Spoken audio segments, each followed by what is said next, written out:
Previously on Haunted. When were you going to tell me? What are you talking about? The Pythagorean prism! That's what I think, yes. Kayla and Raven used the prism to focus their thoughts into creating living creatures. I think the prism responded to your sadness and your anger and created this whole world out of your subconscious desire to know more, to understand me better. I heard the signal on the radio. Did they all hear it? Have they all been exposed? Whoa, Abigail. There was no signal. The radio didn't come on at all. Yes, Halliday and I both worked for Derringer Audio for a brief while. No, I have no idea where he is now. Good day. Using the prism to try and temporarily block the signal is a good idea, but I don't know how long it will last. It appears there is no time to delay. I must start looking for my next subject immediately. I believe there is a young woman in Greenvale General Hospital. She may well make the perfect test subject.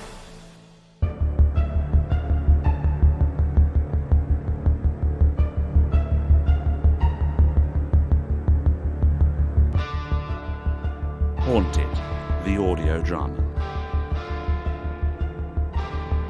Episode 7. Reynadine. Part 1 of 4. Written by Joe Duncan.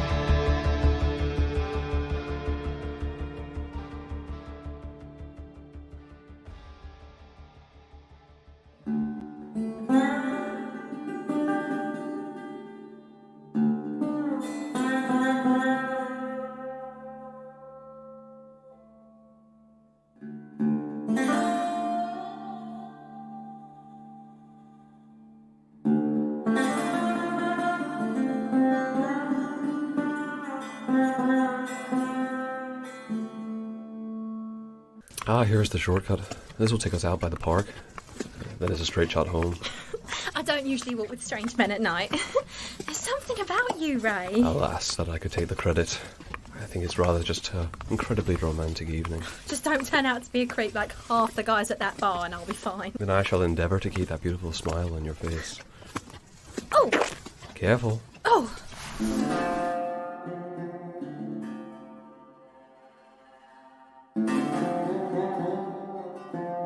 Are you alright?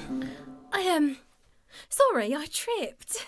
Thank you for saving me. I'm very sorry. There's no need to apologise. I ought to thank you. Now I know what it's like to hold you in my arms. Oh, Ray.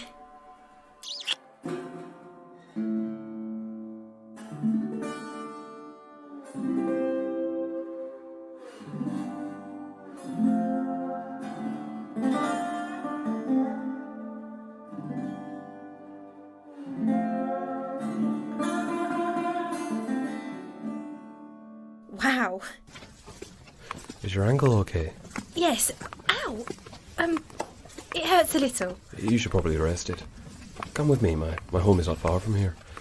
Much closer than yours. Oh, I'm not sure. Of course, I don't mean to imply anything by the suggestion. Merely that you need to rest your ankle. That would be best. I'm such a klutz tripping like that.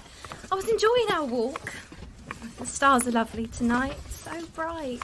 Your eyes shine even brighter. I noticed when I caught you in my arms. Really? Oh, well. Come, follow me. It's just around the corner and we'll be able to get you off that ankle.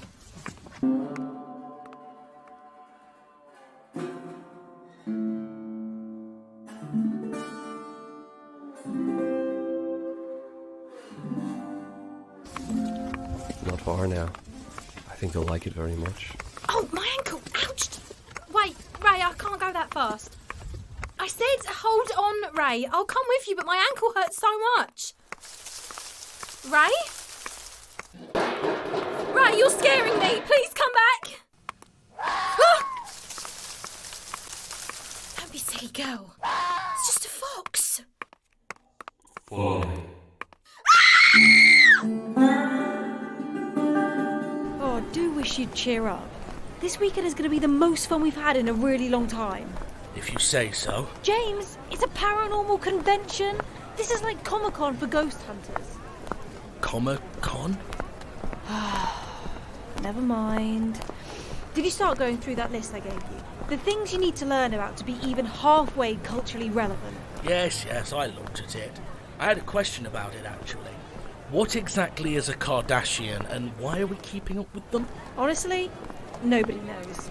It's a greater mystery than the Bermuda Triangle. Come on, why are you so miserable? You already said it. We're at a paranormal convention. It's gonna be great! We're gonna meet all sorts of other researchers and get to hear firsthand their weird stories. You realise I already know most of these researchers, and I'm not exactly their favourite person, considering I've debunked most of their research. Okay, well, no, I hadn't considered that. But look on the bright side. You never know what interesting people you might meet on the convention floor. And there's the Q&A panel you're guesting on. That's your chance to set things straight. Tell the truth. The people who've paid money to come here don't want the truth. They want exciting stories. I'm not interested in telling tales. The truth is, I was really excited about this weekend. ParaX was the biggest convention in its kind in the country. I'm aware it isn't exactly Comic-Con or Fantastic Fest, but it was a whole weekend dedicated to experts in the field of paranormal and supernatural investigation. I've wanted to come here for a long time, but tickets are quite expensive. It turns out James gets invited every year, but just ignores the invite. Fortunately, he doesn't know the first thing about using technology, so when I helped him check his emails, I intercepted his pass and contacted the organisers myself. James was in a crappy mood. I think he was angry at me for forcing him to come. But you see, I had a timer over my head, all right? James was trying his hardest, reading every book he could lay his hands on, chasing down leads to find similar occurrences and desperately interviewing the families of the missing people. But the truth was, he was barely any closer to finding out what was causing the signal or how to stop it. The way I saw it, I'd either find some answers here at the convention amongst the experts, or if not, well, like I said, I've always wanted to come here. The hotel's just down the street, I believe. Must be close. There's a lot of strange people milling about this part of town. Aha! Yes. So it begins. The very first stall we see, and it's a fraud. I've been to Peru, and those are not Peruvian good luck charms. In fact, Abigail. Didn't you hear me, Abigail? That lady is selling fake Peruvian charms. What are you doing? You aren't having another episode, are you? It looks like they've got some good bands playing over the weekend. We should totally come here this evening for a drink. I think not. Wait, you mean to tell me you don't want to hear the orchestral stylings of Human Abattoir? Definitely not. How about Brain Juice? Yeah, that's not going to happen. Oh, come on. I guarantee you'll have fun there. Plus, you won't be able to hear any of the charlatans inside. Oh, you may be right about that. So it's agreed. You're going to have some fun this weekend. For me. Abigail. Oh, look.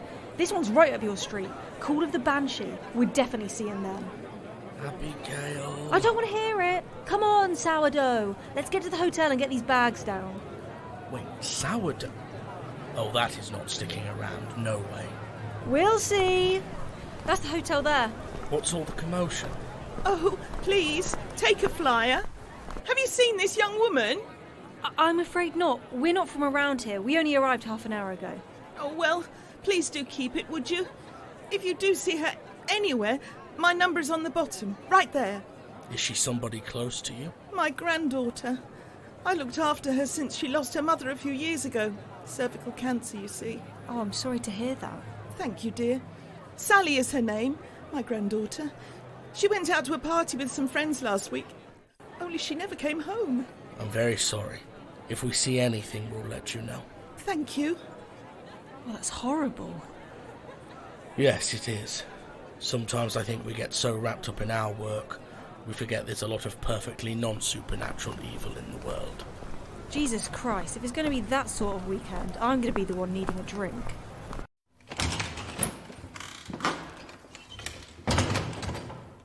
Well, isn't this fancy? It's very old. Turn of the century, I'd say. The last century. Come on, let's check in. What's taking so long? You've literally only just pushed the bell. Well, there should be somebody here anyway. Seriously? Yes. You rang twice. Well, yes, we're here to check in. Okay. We're here for the ParaX convention. Makes sense. What's that supposed to... Names. Abigail Corbin and James Hunter. Okay, I have your rooms here. Your rooms are on the second floor. Thanks. Yes, thank you. We'll get settled in our rooms and then I'll meet you downstairs. In the bar. Well, yes. Fine. Where are our rooms? Just down here, on the right. This is me, you're next door. See you downstairs. Sure. James, Yes. try and have a good weekend.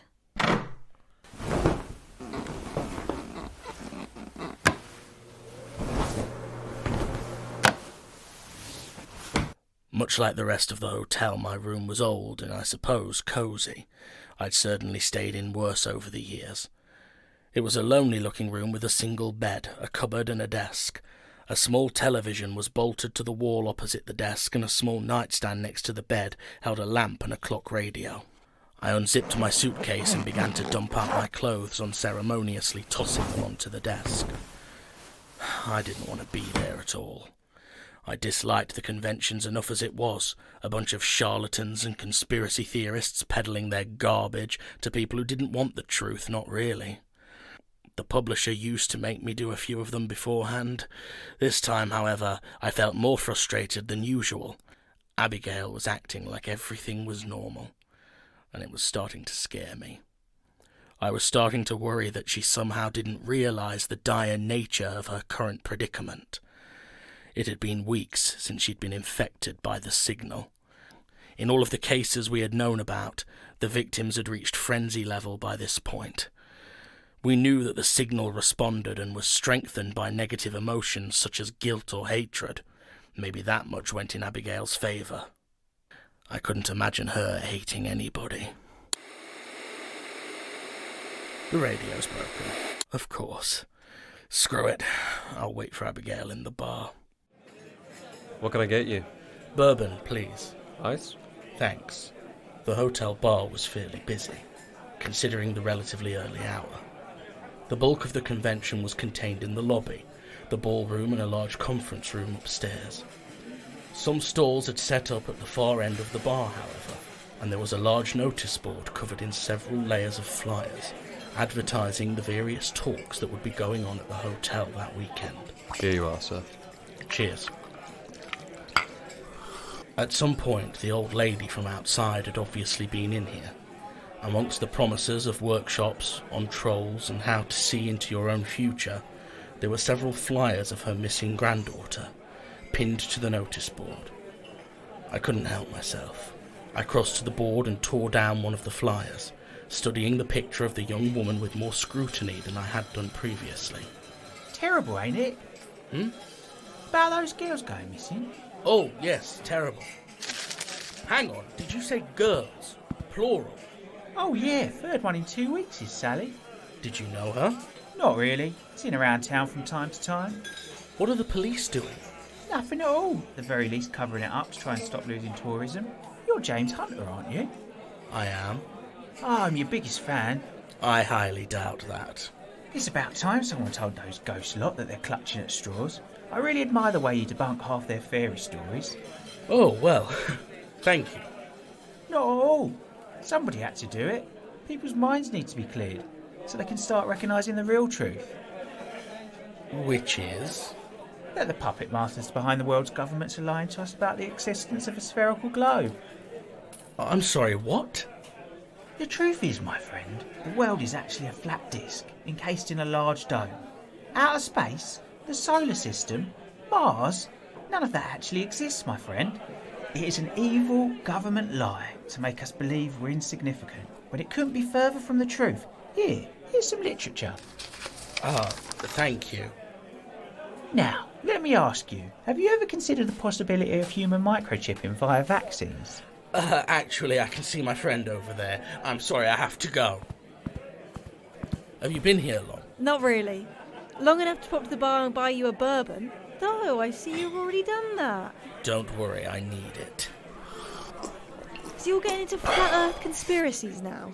Definitely not. How far gone do you have to be to believe this rubbish? Look at this page right here.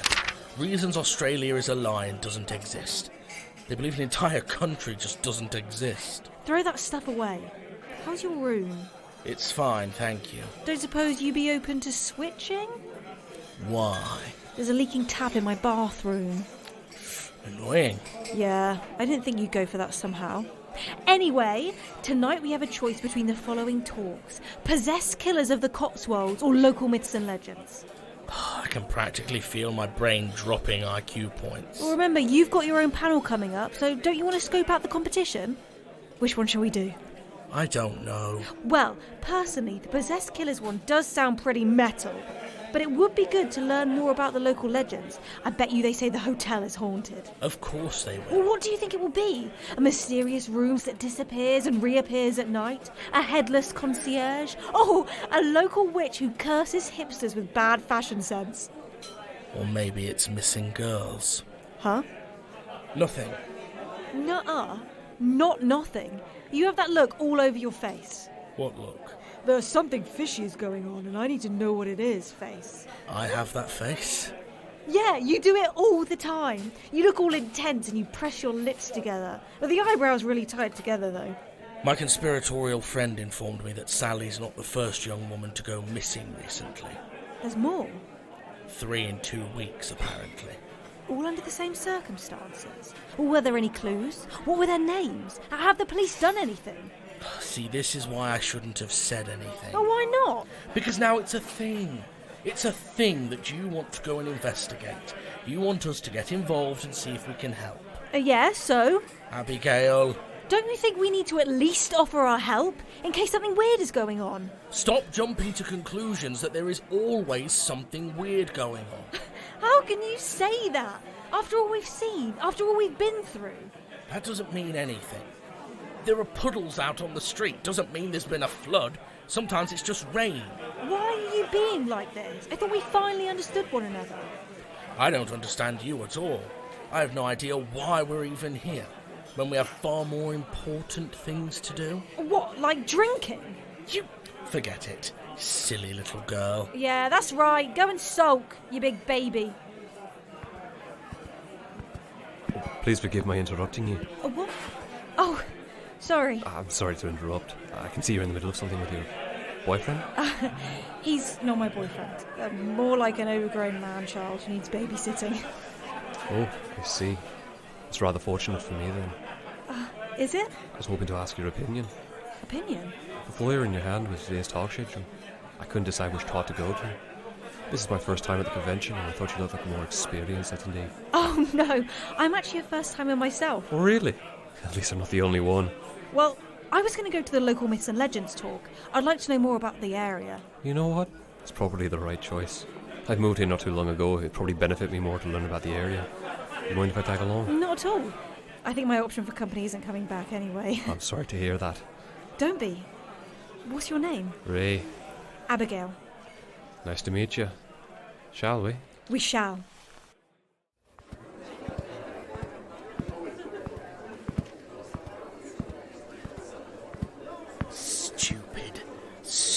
Stupid. We shouldn't even be here. We should be doing the real work back in Greenvale, trying to track down somebody who can tell us about the signal.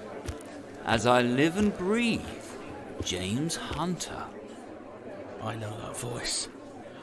No. Hello, old friend. How long's it been? Fancy running into you here?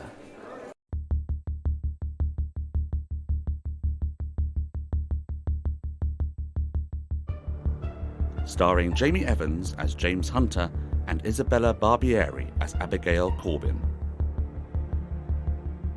Also featuring Julie Carter, Alex Patterson Churchyard, Edina Fisher-Allen, Benton Hodges, and David Gardner as Carl Trevino. Narration by David Anthony Green.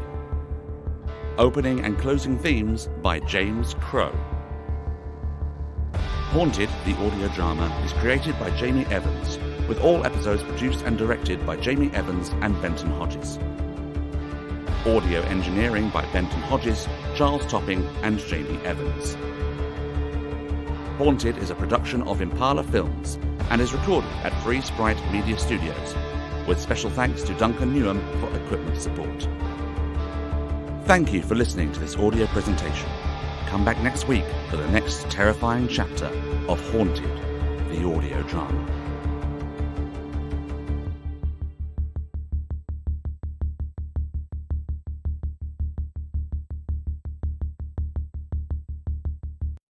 Hi guys, this is Jamie Evans, the creator and showrunner of Haunted, the audio drama. This is just a little quick note to add some additional credits onto the credits narrated by the lovely David Anthony Green. As you're well aware, if you're a long-time fan of the show, we always thank Duncan Newham and Free Sprite Media in the credits for providing equipment support and studio space for us to record in. Well, for this episode, Reynadine, parts 1 through 4, we actually owe an additional credit to Duncan, who very kindly has taken on editing duties for episode 7, parts 1 through 4. So we just wanted to drop a little message here acknowledging his work and to say thank you for helping us out like that. We'll be back next week with another episode of Haunted.